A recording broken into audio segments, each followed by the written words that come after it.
घर वालों ने घर छोड़ने पे मजबूर किया, घर वालों ने घर छोड़ने पे मजबूर किया।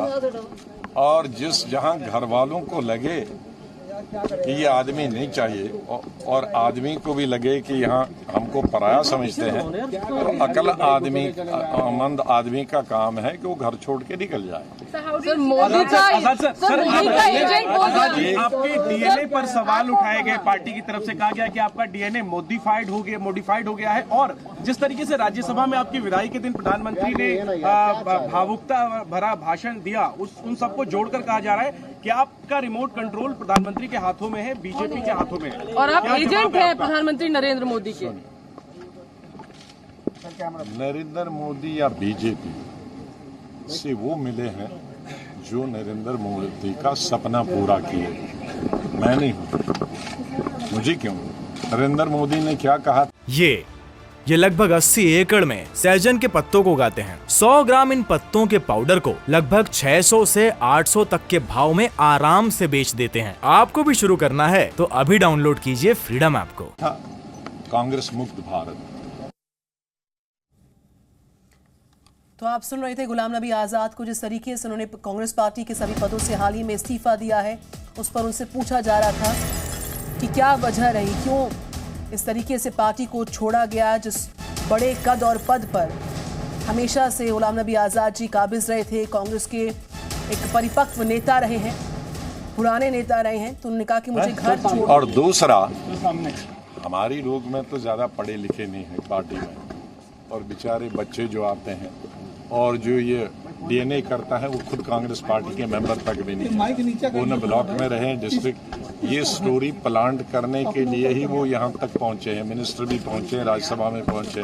उनका पार्टी का डीएनए क्या है किसी को मालूम नहीं है, किस स्टेट से है वो मालूम नहीं है, किस डिस्ट्रिक्ट से है ये मालूम नहीं है।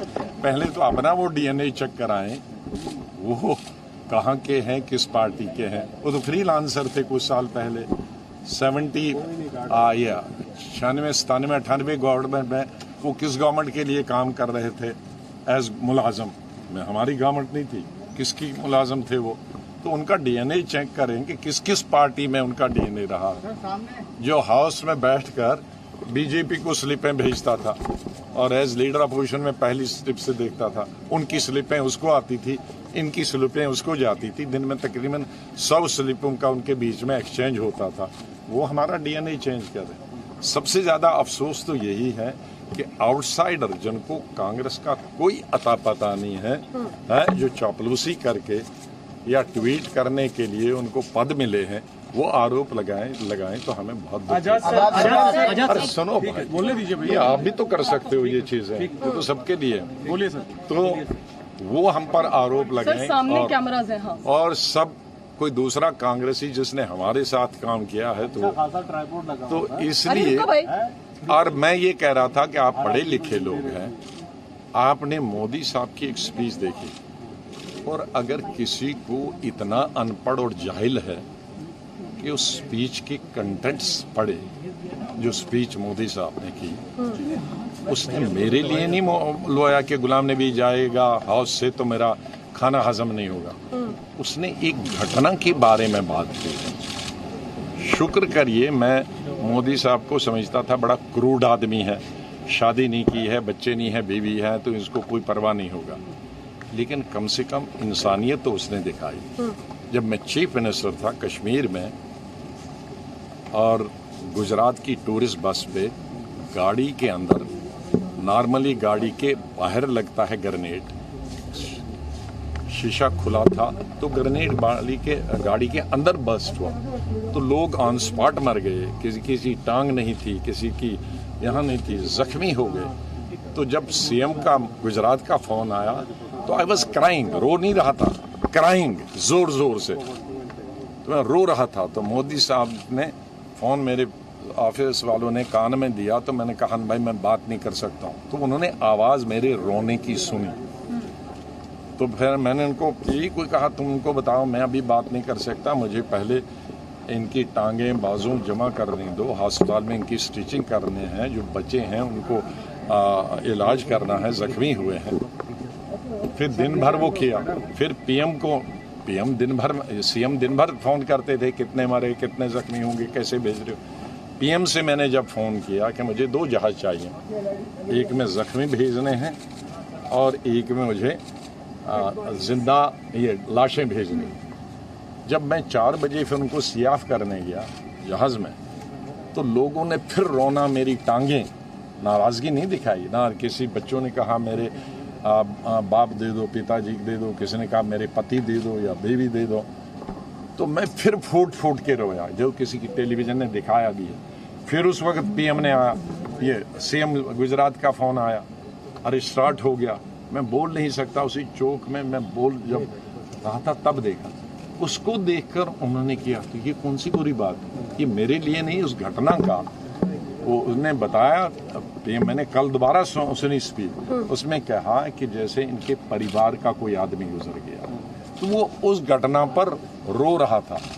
और मैं जब उसका ये सुना रहा था कि क्यों रोए ये, तो मुझे वो दृश्य याद आया, मैं भी रोना शुरू किया। तो ना वो मेरे लिए रोए ना मैं उनके लिए रोया, हम दोनों उस गुजरात की जो हमारी भाई बहनें मारे गए थे उस दुखद घटना को याद कर रहे थे। तो इतने जाहिल हैं हमारे लोग जो ये इस चीज को, हमारी कांग्रेस पार्टी उसी दिन से फैला रहे हैं, लेकिन जो गले मिला उसके बारे में एक लफ्ज नहीं करें। अच्छा सुनिए, दूसरा, आप कम से कम अध्ययन करिए, आप पढ़े लिखे हो। उस दिन की सभी लीडरों का, शरद पवार से लेकर टीएमसी से लेकर सीपीआई सीपीएम से लेकर रीजनल पार्टीज के लीडरों के सुनिए, उनके कंटेंट्स भी सुनिए। उन्होंने रियल सेंस में उन्होंने तो उस पर रोया। इन लोगों ने क्या कहा है वो भी पढ़िए। सिर्फ मोदी को सिंगल राहुल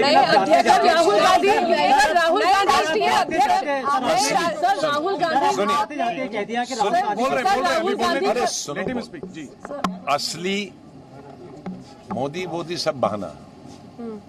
इनकी आंखों में हम खटकते हैं जिस दिन से हमने वो G23 की लेटर, क्योंकि ये कहते थे कि हमको कोई लेटर लिखना नहीं चाहिए, हम तो कानून से पढ़े हैं, हम पार्टी सिक्योरिटी से पढ़े हैं, कांग्रेस 0 भी आएगा तो भी कोई नहीं पूछेगा।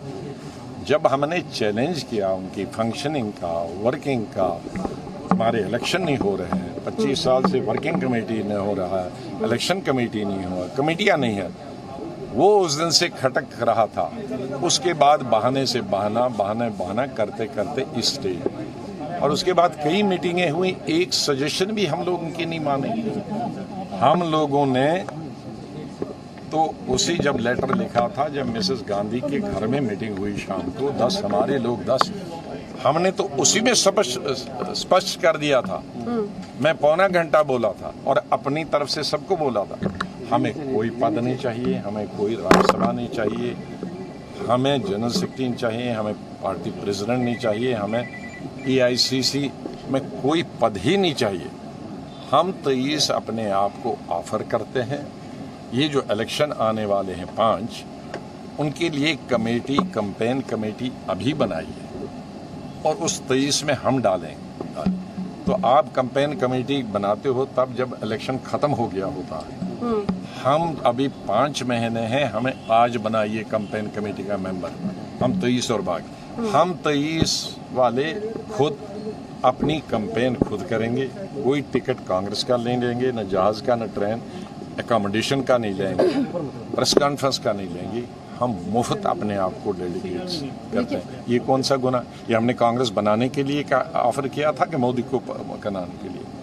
वो नतीजा ये हुआ, वो कैंपेन कमेटी तो उस वक्त बनाने का, मैं इंदिरा गांधी के ज़माने से स्टार कैंपेनर हूँ। 20 साल पहले तक उसको स्टार कैंपेनर नहीं कहते थे, उसको नेशनल कैंपेन कमेटी, उसका मेंबर होता था। जब मैं यूथ कांग्रेस प्रेसिडेंट से, तब से मैं कैंपेन कमेटी का मेंबर होता था, तब मैं यंगेस्ट था, फिर स्टार कैंपेन। नतीजा ये हुआ कि बंगाल, असम और केरला, हिंदुस्तान में सबसे ज़्यादा मुस्लिम आबादी कश्मीर को छोड़कर इन्हीं 3 स्टेटों में, 35% असम, 32% केरला, 29-30% बंगाल।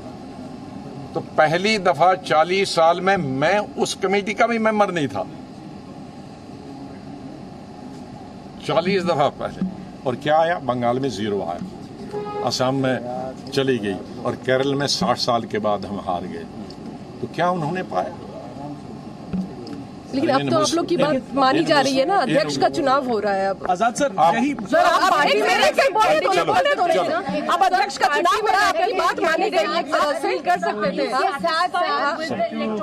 अब अध्यक्ष का चुनाव हो रहा है। Because first of all because आप मीडिया को हो, आपको सिस्टम नहीं मालूम। इलेक्शन जब होता है उसके लिए एक मेंबरशिप ड्राइव होती है, जो पुराने वक्त में होती थी, इंदिरा गांधी के वक्त में, राजीव गांधी बोल रहे थे ना, मैं अपने भी नहीं बोल रही हूँ। अरे कॉन्स्टिट्यूशन नहीं, अरे यार सुन, वो होता है कि गांव की आपको गांव में घर टू हाउस जाना पड़ता है, और उस मेंबर से फीस लेनी पड़ती है, उसके सिग्नेचर करानी पड़ती है, उसको मेंबरशिप करानी पड़ती है। शहरों में आपको मोहल्ले से मोहल्ले। ये लगभग 80 एकड़ में सहजन के पत्तों को उगाते हैं। 100 ग्राम इन पत्तों के पाउडर को लगभग 600 से 800 तक के भाव में आराम से बेच देते हैं। आपको भी शुरू करना है तो अभी डाउनलोड कीजिए फ्रीडम ऐप को।